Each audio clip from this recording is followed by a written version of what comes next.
नमस्कार दोस्तों, आज के अपन करंट अफेयर्स देखते हैं। एलन मस्क की कंपनी है स्पेस एक्स। इसने एक मिशन भेजा है, पोलरिस डॉन मिशन। इसमें 4 सदस्यों को अंतरिक्ष में भेजा जाएगा। ये किस रॉकेट में जाएंगे? फॉल्कन 9 रॉकेट में बैठकर अंतरिक्ष में जाएंगे। तेजा दशमी, भाद्रपद शुक्ल दशमी को लोक देवता तेजा जी के याद के उपलक्ष्य में तेजा दशमी बनाया जाता है। ये परबतसर नागौर में इसका मेला लगता है। खेजड़ली वृक्ष मेला भी इसी दिन लगता है, तो अपने को याद रखना है भाद्रपद शुक्ल दशमी। फिर बात करते हैं भाद्रपद शुक्ल एकादशी। मतलब भाद्रपद शुक्ल एकादशी मतलब 11 को जल झूलनी एकादशी बोलते हैं। इसको देव झूलनी एकादशी बोलते हैं। ये अपन भाद्रपद के 2 त्योहार अपन देखे। भगवान कृष्ण की मूर्तियों को स्नान भाद्रपद शुक्ल एकादशी में करवाया जाता है। भाद्रपद चतुर्दशी, इसको अनंत चतुर्दशी बोलते हैं। अभी जो गणेश चतुर्थी गई है, बाद में इनकी मूर्तियों की पूजा होती है। लास्ट में गणेश जी की मूर्तियों का विसर्जन पानी में किया जाता है। फिर अपन बात करते हैं भाद्रपद शुक्ल अष्टमी की। इसे राधा अष्टमी बोलते हैं।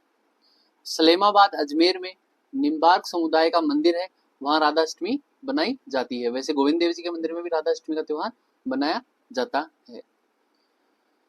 अब आज के न्यूज़पेपर में सामाजिक सुरक्षा पेंशन के बारे में बताया गया था कि उनका भुगतान समय से हो नहीं रहा है। तो अपन देखते हैं सामाजिक सुरक्षा पेंशन योजनाएं राज्य सरकार की है वो कौन कौन सी है।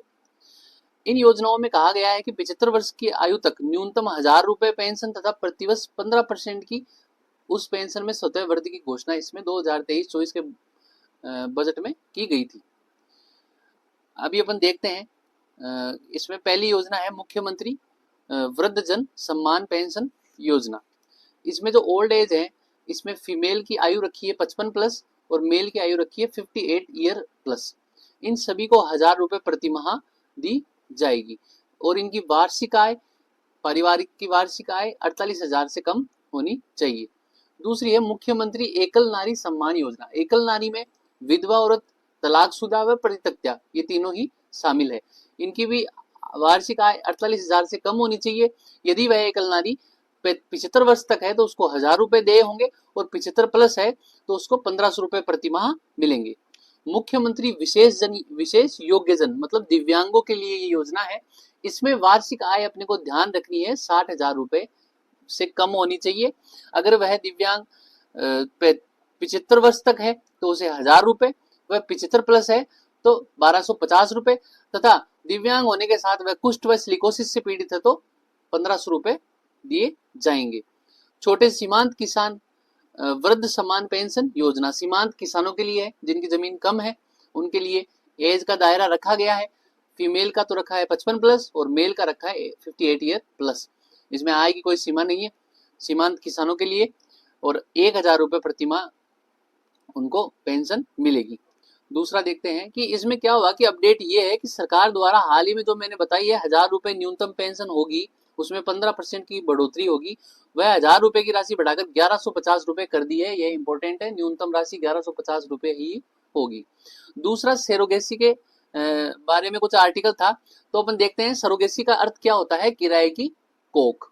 इसमें क्या होता है कि सरोगेसी में एक महिला जो सरोगेट मदर होती है, जैसे ये पति पत्नी है, इनको संतान चाहिए और एक महिला है सरोगेट मदर। तो इसके बारे में अपन देखते हैं कि इसके तहत एक महिला जो सरोगेट मदर होती है तथा एक दंपति या व्यक्ति जिसके बीच गर्भावस्था व बच्चे के जन्म से संबंधित अनुबंध किया जाता है। जो पति पत्नी और सरोगेट माता है, इन दोनों के बीच में अनुबंध किया जाता है। सरोगेट माता से कहा जाता है कि तुम हमें संतान उत्पत्ति करके दो, इसलिए इसको किराए की कोख बोलते हैं। इसमें अपन सरोगेसी के प्रकार देखते हैं तो समझ में आएगा। पहली है ट्रेडिशनल सरोगेसी, पारंपरिक सरोगेसी। इसके अंदर क्या होता है कि जो जैविक माता पिता है वह सरोगेट मदर है, तो जो पिता के शुक्राणु है वो और सरोगेट मदर का जो अंडाणु है, ये दोनों लाकर आईवीएफ किया जाता है। फिर इस आईवीएफ में तैयार भ्रूण को इस सरोगेट माता के गर्भाशय में प्रत्यारोपित कर दिया जाता है। तो भाई ये ट्रेडिशनल सरोगेसी होगी। इसमें गुण किससे आएंगे? गुण जैविक पिता के आएंगे और सरोगेट माता के आएंगे। इस जो इनकी पत्नी है इसके कोई गुण इसमें नहीं आएंगे, मतलब जैविक माता के कोई गुण नहीं आएंगे। गुण आएंगे जैविक पिता के और सरोगेट मदर के। ये तो हो गई ट्रेडिशनल सरोगेसी। अभी जो चल रही है उसको बोलते हैं जेस्टेशनल सरोगेसी। इसके अंदर क्या होता है कि जैसे मान लो ये वाइफ और हस्बैंड और वाइफ है जिनको संतान उत्पत्ति नहीं हो रही है, ये सरोगेट मदर है। इसमें क्या करते हैं कि हस्बैंड से शुक्राणु लिया जाता है, वह जैविक माता से अंडाणु लिए जाते हैं, वह उन्हें एक आईवीएफ इन विट्रो फर्टिलाइजेशन द्वारा भ्रूण तैयार किया जाता है तथा इस तैयार भ्रूण को सेरोगेट मदर के गर्भाशय में प्रत्यारोपित किया जाता है, फिर संतान उत्पत्ति की जाती है। यह है जेस्टेशनल सेरोगेसी। और इस सेरोगेसी में क्या होगा, जैसे ये जैविक माता पिता है, ये सेरोगेट मदर है, इस जेस्टेशनल सेरोगेसी में क्या होगा, जो उत्पन्न संतान है उसमें गुण जैविक पिता व जैविक माता के गुण होंगे।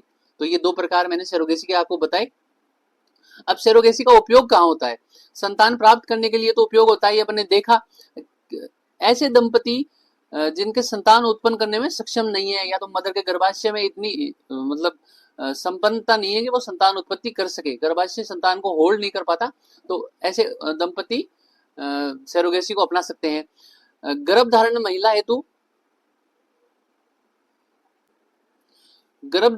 हेतु घातक हो, जो महिला गर्भधारण करने जा रही है उससे गर्भधारण के बाद उस महिला की जान को आफत हो या कुछ समस्याएं आ सकती है, तो भी वो सेरोगेसी को अपना सकते हैं। एकल व्यक्ति संतान चाहता हो, कोई एक पुरुष जो एकल व्यक्ति रहकर संतान चाहता हो, वो भी सेरोगेसी को अपना सकता है। उद्देश्य के आधार पर सेरोगेसी दो प्रकार की होती है, एक तो अल्ट्रुइस्ट और दूसरी है कमर्शियल। कमर्शियल सेरोगेसी भारत में बैन है, अल्ट्रुइस्ट को परोपकारी या नैतिक सेरोगेसी बोलते हैं। इसके बारे में अपन एक एक्ट है सेरोगेसी रेगुलेशन एक्ट 2021, सेरोगेसी विनियमन अधिनियम 2021। ये कमर्शियल सेरोगेसी को तो प्रतिबंध करता है और केवल अल्ट्रुइस्ट परोपकारी या नैतिक सेरोगेसी को अनुमति देता है। परोपकारी सेरोगेसी में केवल चिकित्सा व बीमा की कवरेज की अनुमति देता है, मतलब जो जैविक माता पिता है वह सेरोगेट मदर है, इस मदर को बीमा व इसके जो चिकित्सा में लगने वाले गर्भावस्था के दौरान व गर्भावस्था के बाद में जो खर्च होता है उन्हीं खर्चों की अनुमति ये एक्ट देता है। ऐसे नहीं कि भाई आप ऊपर से कोई पैसा इनको दो, ऊपर से पैसे देंगे तो वो कमर्शियल सेरोगेसी हो जाएगी, वो भारत में अलाउ नहीं है। तो पात्र लाभार्थी कौन कौन होंगे? केवल भारतीय दंपति लाभार्थी हैं जिनकी आयु, महिला की आयु तो 23 से 50 वर्ष है और पुरुष की आयु 26 से 55 वर्ष है। उनके विवाह को न्यूनतम 5 वर्ष, जैसे 18 वर्ष आयु है महिलाओं की तो 23 वर्ष न्यूनतम होगी ना, और 21 वर्ष पुरुषों की है तो 26 वर्ष, न्यूनतम 5 वर्ष उनके विवाह को हो गए, कोई संतान उत्पत्ति नहीं हो पा रही है, ऊपर बताए गए कारण उनमें सम्मिलित है, और जिनके पास अनिवार्यता प्रमाण पत्र व पात्रता प्रमाण पत्र हो, जिनके सर्टिफिकेट हो कि भाई साहब ये संतान उत्पन्न करने में सक्षम नहीं है, ये सेरोगेसी अपना सकते हैं। और ऐसी कोई महिला जो विधवा, तलाकशुदा व एकल महिला हो जिसकी आयु 35 से 45 वर्ष हो। अब सेरोगेट माता के लिए क्या आवश्यक है? सेरोगेट माता जो जोड़ा है, जैविक माता पिता व सेरोगेट माता के लिए अपन देख रहे हैं कि जो इच्छुक जोड़ा है उसका करीबी रिश्तेदार होना चाहिए, या तो महिला का रिश्तेदार हो या पुरुष का कोई रिश्तेदार हो। तो विवाहित महिला होनी चाहिए जिसका स्वयं का एक बच्चा पहले से होना चाहिए, उसकी आयु 25 से 35 वर्ष, ये सेरोगेट मदर के लिए है, के बीच होनी चाहिए। उससे पहले कभी भी उसने सेरोगेसी का काम किया ना हो, सेरोगेसी माता न बनी हो, वह प्रमाणित रूप से मानसिक व शारीरिक रूप से स्वस्थ होनी चाहिए, ऐसी माता सेरोगेट माता बन सकती है। सेरोगेट माता को गर्भावस्था के दौरान व गर्भावस्था के बाद बीमा कवरेज किया जाना अनिवार्य है, ये इच्छुक दंपति करवाएंगे। इच्छुक दंपति को सेरोगेसी से उत्पन्न बच्चे को किसी भी हालत में त्यागा नहीं जा सकता। वह जो उत्पन्न हो गया बच्चा सेरोगेट मदर के द्वारा, उसके पास सभी विशेषाधिकार, सभी अधिकार वही होंगे जो सामान्य प्रसव से बच्चे उत्पन्न होते हैं, और बीच में लिंग चयन का भी कोई अधिकार नहीं दिया जाएगा। देश के सभी सेरोगेसी क्लिनिकों को सेरोगेसी संबंधित प्रक्रियाएं सरकार द्वारा पंजीकृत अधिकारी के द्वारा अनिवार्य है, और राष्ट्रीय स्तर पर, राज्य स्तर पर एक्ट के अच्छे विनियमन के लिए बोर्ड्स बनाए जाएंगे। करंट में सुप्रीम कोर्ट ने ये कहा है कि सेरोगेट माता को धनराशि यदि वितरित करनी हो, मतलब परोपकारी सेरोगेसी है लेकिन फिर भी थोड़ी बहुत धनराशि चिकित्सा व्यय बीमा कवरेज के अलावा उस सेरोगेट माता को करनी हो, तो वो एक निर्दिष्ट प्राधिकारी के द्वारा ही करनी होगी। ऐसे नहीं कि जैविक दंपति डायरेक्ट सेरोगेट मदर को डायरेक्ट नहीं दे सकते, जबकि एक गवर्नमेंट प्राधिकारी के द्वारा को देंगे, वो प्राधिकारी उन सेरोगेट मदर को कुछ धनराशि दे पाएंगे। अगली न्यूज पढ़ते हैं कि सुनीता विलियम्स व वेरी बिलमोर, ये दोनों आईएसए इंटरनेशनल स्पेस स्टेशन में गए हुए थे। कब गए? 6 जून को गए हुए थे, अभी भी वही है। इनका क्या हुआ कि वापसी में आने वाला यान खराब हो गया था। वो यान था बोइंग कंपनी का स्टारलाइनर, वो खराब हो गया। वो यान वापस आ गया बिना सुनीता विलियम्स और इनके सहयोगी वेरी विलमोर को लिए बिना। अब नासा ने ये योजना बनाई है कि स्पेस एक्स का एक क्राफ्ट ड्रैगन स्पेस क्राफ्ट जाएगा और वो इनको लेकर आएगा। इनकी वापसी फरवरी 2025 तक संभव है। लगभग ये 18 दिन के लिए गए, 18 दिन, इनको लगभग 180 दिन लग जाएंगे। अब भारत और यूएई संयुक्त अरब अमीरात के बीच में असैन्य परमाणु समझौते हुए थे। अभी यूएई के यहाँ आए थे सुल्तान और हैदराबाद हाउस में इन दोनों के बीच में, पीएम और यूएई के सुल्तान के बीच में असैन्य परमाणु समझौते हुए थे। ये किनके बीच में हुए? असैन्य परमाणु समझौते ऐसे हैं कि जिनका उपयोग शांतिपूर्ण कार्यों में हो, जैसे कोई पावर प्लांट में हो गया। ऐसे ऐसे नहीं कि परमाणु बम बनाने में, ऐसे नहीं, फिर वो सैन्य परमाणु समझौते हो जाएंगे। इसमें क्या हुआ कि एक तो भारत की ओर से भारतीय परमाणु ऊर्जा निगम एनपीसीआईएल व और यूएई की तरफ से अमीरात परमाणु ऊर्जा कंपनी ने ये दोनों समझौता किया है। भारत और अमेरिका के बीच में संयुक्त सैन्य प्रशिक्षण अभ्यास, जिसका नाम है युद्धाभ्यास, नाम ही युद्धाभ्यास है इसका, ये महाजन फायरिंग रेंज बीकानेर में चल रहा है। इसमें राजपूत रेजिमेंट व अमेरिका की तरफ से 11वीं एयरबोर्न डिवीजन आपस में तकनीकें साझा करेगी, युद्ध लड़ेगी और एक दूसरे की स्टाइल्स को जानेगी। अब अपन बात करते हैं गंगा नदी के बारे में। कोई आर्टिकल था कि भाई रुद्रप्रयाग, ये जो कर्णप्रयाग रुद्रप्रयाग है, वहां पे भूस्खलन की संभावनाएं हो रही है। तो अपन देखते हैं गंगा नदी का उद्गम और ये देखते हैं। गंगा नदी में क्या होता है कि भागीरथी और अलकनंदा, ये दोनों नदियां मिलती है कहाँ? देवप्रयाग में। बाद में गंगा नदी का निर्माण होता है, देवप्रयाग से गंगा नदी बनती है। गंगोत्री से तो भागीरथी निकलती है, सतोपद से अलकनंदा निकलती है और ये दोनों मिलकर यहाँ पर गंगा नदी का निर्माण यहाँ करती है। ठीक है, इधर से यमुनोत्री से यमुना नदी आती है और वो प्रयाग में जाकर इस गंगा से यमुना यहाँ पर प्रयाग में, देवप्रयाग जिसे प्रयागराज बोलते हैं, इलाहाबाद यूपी में मिलती है। अब गंगा नदी से ऊपर वाला पार्ट अपन देखते हैं कि जब भागीरथी नदी आती है, इसमें एक बिलांगना नदी आती है तो टिहरी गांव में मिलती है, जहाँ टिहरी बांध सबसे ऊंचा बांध है।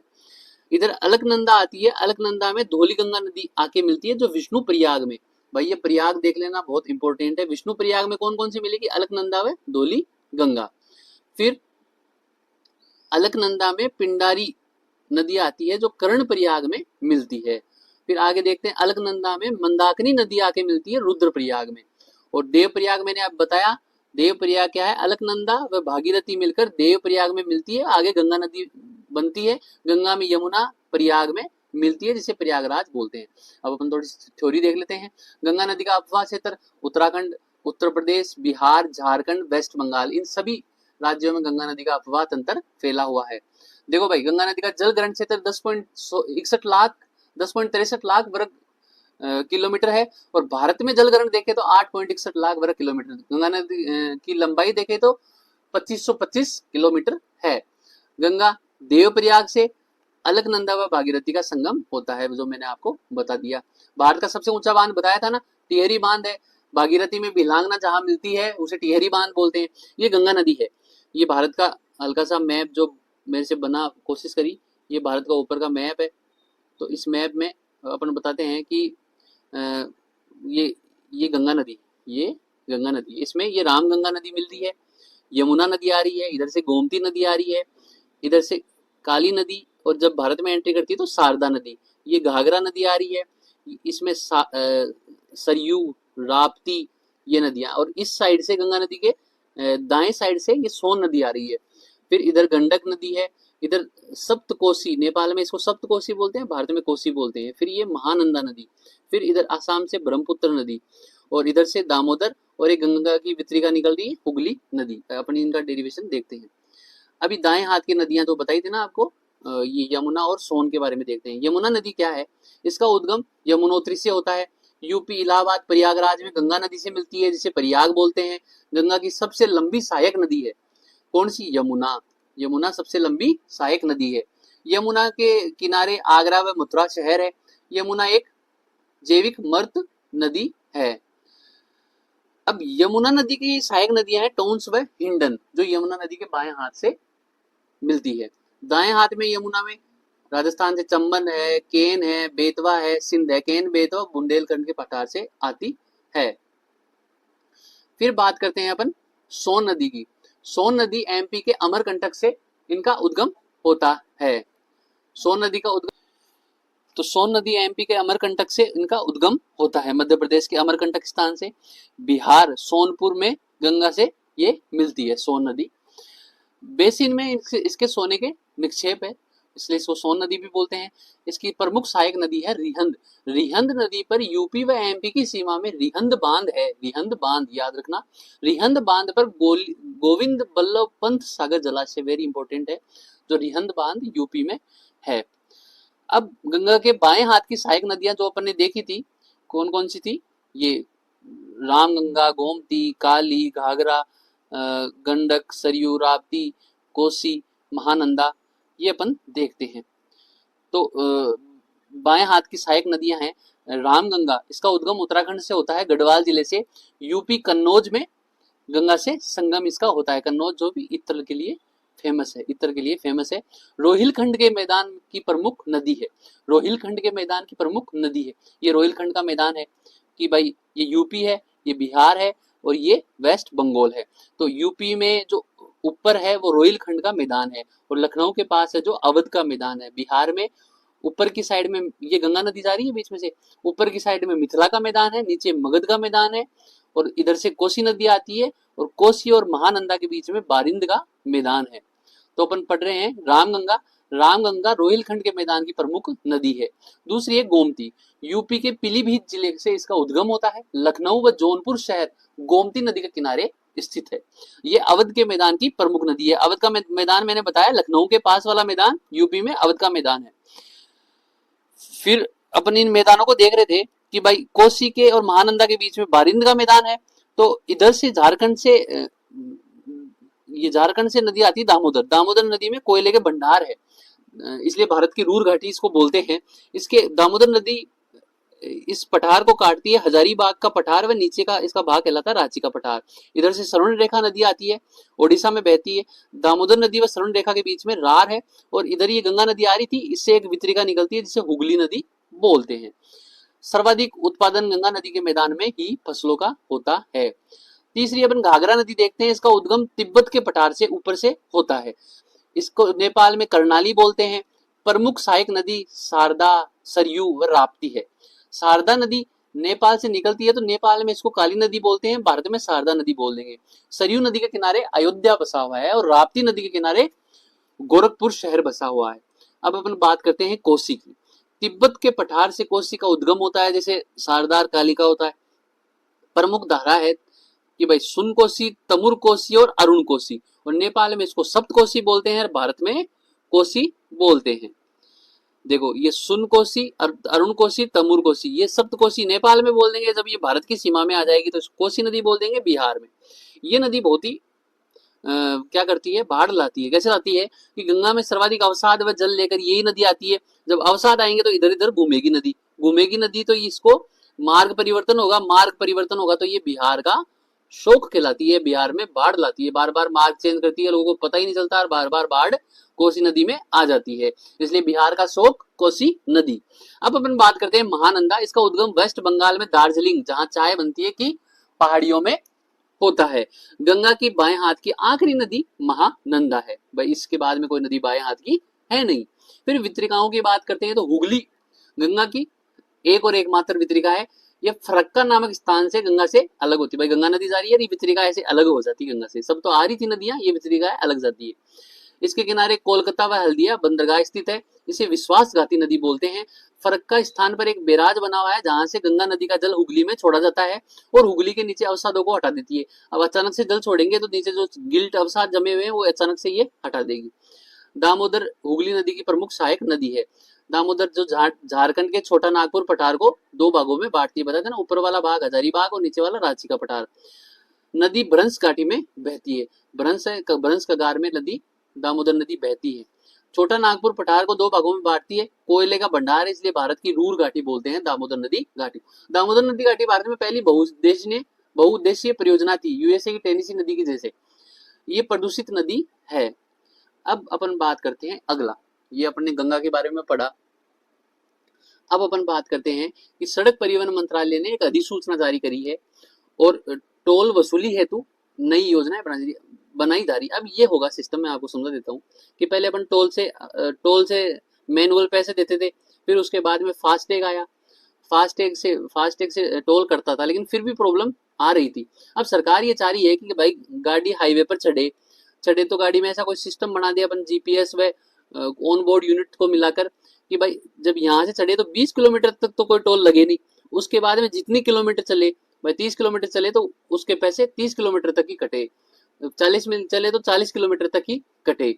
ये वाला सिस्टम गवर्नमेंट करना चाहती है। इसके लिए बहुत सारा अवसंरचना विकास गवर्नमेंट को करना पड़ेगा। ये समझते हैं अपन क्या है कि इस सिस्टम को बोलते हैं GNSS system, global navigation satellite system, उपग्रह आधारित प्रणाली है। इसके अंदर शुल्क वसूली हेतु जीपीएस ग्लोबल पोजिशनिंग सिस्टम जो अमेरिका का है, जीपीएस सिस्टम बोलते हैं ना अपन, जीपीएस चला लो जो अमेरिका का सिस्टम है। एक तो जीपीएस काम में लेंगे, एक ऑन बोर्ड यूनिट क्या होगी कि भाई गाड़ी है, इस गाड़ी पर पहले से लगी हुई आएगी, जैसे फास्टैग वाली चिप आती है ना, ऐसे ऑन बोर्ड यूनिट लगी हुई आएगी, वो सेंसर होगा और हाईवे पर लगे हुए कैमरों से पता चल जाएगा भाई साहब ये गाड़ी की प्रेजेंट टाइम में लोकेशन क्या है, कितनी दूर चली है, कितना किलोमीटर चली है। ये ऑनबोर्ड यूनिट अभी तो लगाई सरकारी पोर्टल के माध्यम से, आगे आने वाली गाड़ियों में ये गाड़ी निर्माता कंपनी अपने आप ही लगा के भेजेगी। इसको बोलते हैं ऑनबोर्ड यूनिट। तो और जीपीएस उसकी लोकेशन बताता रहेगा। ये दो चीजें अपने को देखनी है जीएनएसएस इस टेक्नोलॉजी में। ये आपको समझा दिया है कि भाई सीसीटीवी कैमरों के माध्यम से स्थिति का पता चल जाएगा, उस आधार पर शुल्क कटौती होगी। 220 किलोमीटर तक कोई शुल्क नहीं है। संभावित चुनौतियां क्या होगी इस टेक्नोलॉजी की, क्या क्या प्रॉब्लम आ सकती है कि भाई एक तो भारत का बहुत विशाल नेटवर्क है, भारत में करीब 66 लाख किलोमीटर का नेटवर्क है जो दुनिया का दूसरा बड़ा है। तो इतने सारे नेटवर्क में बदलाव करना, इतना बड़ा नेटवर्क बदलाव करना बहुत बड़ी आपस में चुनौती है।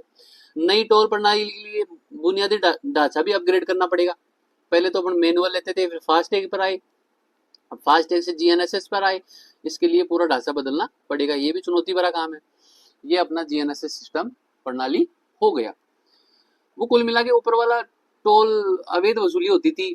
टोल अपने को जाना 40 किलोमीटर ही है, लेकिन टोल देना पड़ता, जैसे मान लो दो टोल के बीच में 100 किलोमीटर का गैप है तो पूरा 100 किलोमीटर का टोल देना पड़ता था। तो इसलिए सरकार ने ये फैसला किया है। अब अपन बात करते हैं, आज 11 सितंबर है, तो 11 सितंबर 1893 के दिन, आज ही के दिन विवेकानंद का विश्व धर्म सम्मेलन शिकागो में ऐतिहासिक संबोधन हुआ था। उन्होंने एक लाइन बोली थी, sisters and brothers of America, America के मेरे प्यारे भाई और बहनों। इसके बाद में तालियों की गड़गड़ाहट 2 मिनट तक रुकी नहीं। फिर उसके बाद में विवेकानंद ने दमदार 1 घंटे का भाषण दिया, जो भारतीय संस्कृति और सभ्यता के बारे में विश्व को बताना और भारतीय संस्कृति की पहचान के बारे में विश्व को बताया कि भारतीय धर्म क्या है, भारतीय संस्कृति क्या है, जिसने सभी संस्कृतियों को सम्मान दिया है, सभी धर्मों की उत्पत्ति भारत से हुई। ये सब बातें उन्होंने वहां पे बताई। तो विवेकानंद के बारे में अपन देखते हैं। विवेकानंद का वास्तविक नाम नरेंद्र नाथ दत्त था। इनके गुरु का नाम रामकृष्ण परमहंस था। 1862 में इनका जन्म हुआ। नव हिंदूवाद के उपदेशक थे। इन्होंने नव हिंदूवाद के उपदेशक थे। विवेकानंद रामकृष्ण परमहंस की शिक्षा व उपदेशों का प्रचारित करने हेतु 1897 में इन्होंने रामकृष्ण मिशन खोला कि रामकृष्ण जी ने इनको जो शिक्षाएं दी है उसका प्रचार करना था। विश्व को मानव मूल्य, मानव धर्म सर्वश्रेष्ठ बताने की कोशिश करी। ज्ञान के साथ कर्म न किया जाए तो ज्ञान निरर्थक है, ये बोला विवेकानंद जी ने। किसी भूखे को धार्मिक उपदेश देना ईश्वर का अपमान है। इन्होंने ईसाइयों को बोला कि आप भारत में आके इतने धार्मिक संस्थान खोल रहे हो और भारत के लोग एक्चुअल में उनको भी भूख से पीड़ित है, उनको खाने के लिए 2 टाइम की रोटी चाहिए, और आप किसी भूखे के सामने जाके धर्म की बात करते हो। ये भी उन्होंने विश्व धर्म सम्मेलन में कहा था कि किसी भूखे को धार्मिक उपदेश देना ईश्वर का ही अपमान है। मूर्ति पूजा का समर्थन किया। इन्होंने कहा कि मूर्ति पूजा का समर्थन देते हुए तर्क दिया कि भाई मूर्ति पूजा से बहुत ही कम समय में ईश्वर की वंदना बहुत अच्छी तरीके से की जा सकती है, और उपासना का बहुत सरल और उत्तम तरीका मूर्ति पूजा है। उससे व्यक्ति का ध्यान लगा रहता है, आध्यात्मिकता में ध्यान अच्छे परसेंटेज तक बढ़ता है। इसलिए मूर्ति पूजा की इन्होंने आलोचना नहीं की। हिंदू धर्म श्रेष्ठ है। इन्होंने बताया हिंदू धर्म श्रेष्ठ है, इसकी सहायता से हिंदू सच्चा हिंदू बना रह सकता है और क्रिश्चियन सच्चा क्रिश्चियन बना रह सकता है।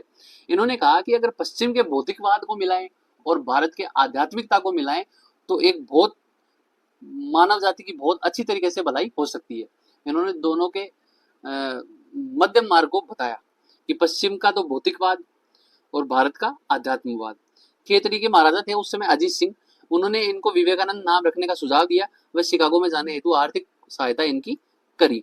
1896 में इन्होंने न्यूयॉर्क में वेदांत समाज की स्थापना करी। ये वेदों पर और भारतीय धर्म पर इन्होंने बहुत अच्छे आख्यान दिए हैं। 1857 ईस्वी में बेलूर में रामकृष्ण मिशन, रामकृष्ण की शिक्षाओं का प्रचार करने हेतु वह इस मिशन को प्रमुख भगिनी निवेदिता व मार्गरेट नोवेल को बनाया। समाचार पत्र इनके थे प्रबुद्ध भारत, ये अंग्रेजी में था, और उद्बोधन ये बांग्ला में था। इनकी बुक्स हैं ज्ञान योग, कर्म योग, राजयोग, मैं समाजवादी हूँ, lectures from Colombo to Almora. Almora में भी रामकृष्ण मिशन की स्थापना हुई थी। सुभाष चंद्र बोस ने विवेकानंद को कहा कि राष्ट्रीय आंदोलन के आध्यात्मिक पिता है। ये एग्जाम में पूछा जाता है। 1893 में विवेकानंद जी ने जब स्पीच दिया, तब शिकागो से, जब उन्होंने 1893 में वहां शिकागो में स्पीच दे रहे थे, तो उन्होंने एक फोनोग्राम में रिकॉर्ड करके एक संदेश खेतड़ी भेजा। अब ये संदेश आपको आश्चर्य होगा, उस समय 180 दिन बाद में, 6 महीने बाद में 1893 में बनाया था, और 1894 में खेतड़ी के महाराजा अजीत सिंह के पास ये संदेश आया। उसमें लिखा था कि आप अपनी जनता को शिक्षित करो, जनता के लिए औषधालय खुलवाओ, और जनता की प्रगति होगी तो आपकी उन्नति होगी। इस बात पे इन्होंने अजीत सिंह को कहा था। अब अपन बात करते हैं जूनोटिक डिजीज की। थोड़ा मंकी पॉक्स बढ़ रहा है तो पढ़ते हैं जूनोटिक डिजीज क्या होती है। जब जानवरों से बीमारियां मनुष्य तक फैलती है, जानवरों की लार, रक्त, उनके संपर्क में आने से बीमारियां फैलती है, उसे जूनोटिक डिजीज बोलते हैं। ये संक्रमण वायरस, बैक्टीरिया, फंगस या परजीवी से फैलता है, जैसे मंकी पॉक्स और कोविड-19। बीमारियां क्यों बढ़ रही है? सीधी सी बात है, जानवरों के साथ गतिविधियां, संपर्क मनुष्य के बढ़ रहे हैं, जलवायु परिवर्तन, मौसम पैटर्न में बदलाव हो रहा है, जानवरों के आवास, मानव क्या कर रहा है, शहरीकरण कर रहा है, जानवरों के आवास की कमी हो रही है, जानवर मानवों के संपर्क में ज्यादा से ज्यादा आ रहे हैं, और पब्लिक हेल्थ सिस्टम की भी कमी है, समय पर पहचान नहीं होती, बार बार बीमारी अपना रूप चेंज कर लेती है। ये सब बातें हैं। बचाव क्या है? जानवरों से सुरक्षित संपर्क करें, सतर्कता रखें, स्वास्थ्य सेवा समय पर वैक्सीनेशन लगवाएं। यूएन महासचिव है एंटोनियो गुटेरेस, ये भारत के स्थायी यूएन में स्थायी दूत से मिले हैं। उनका नाम है पार्थनेनी हरीश, ये याद रखना नाम। अल्बर्ट हॉल के बारे में दे रखा था। अल्बर्ट हॉल जयपुर में है, रामनिवास बाग जयपुर में स्थित है, भारत और फारसी शैली में निर्मित है। इसका शिलान्यास वेल्स के राजकुमार अल्बर्ट ने 1876 में किया। इसके अंदर प्राकृतिक विज्ञान के नमूने हैं, इजिप्ट, मिस्र की मम्मी है, वह फारस के प्रख्यात कालीन का संग्रह है। मम्मीकरण एक प्रक्रिया होती है जिसमें क्या होता है कि शवों को लपेट कर रखा जाता है किसी रसायन में, ताकि उसमें आर्द्रता नहीं पूछे, हवा नहीं पूछे, और वह शव खराब नहीं हो। शव के जो अंग है, मस्तिष्क है, फेफड़े, ये पहले बाहर निकाले जाते हैं, फिर उनको लपेट के रखा जाता है ताकि बहुत लंबे समय तक शव टिक सके।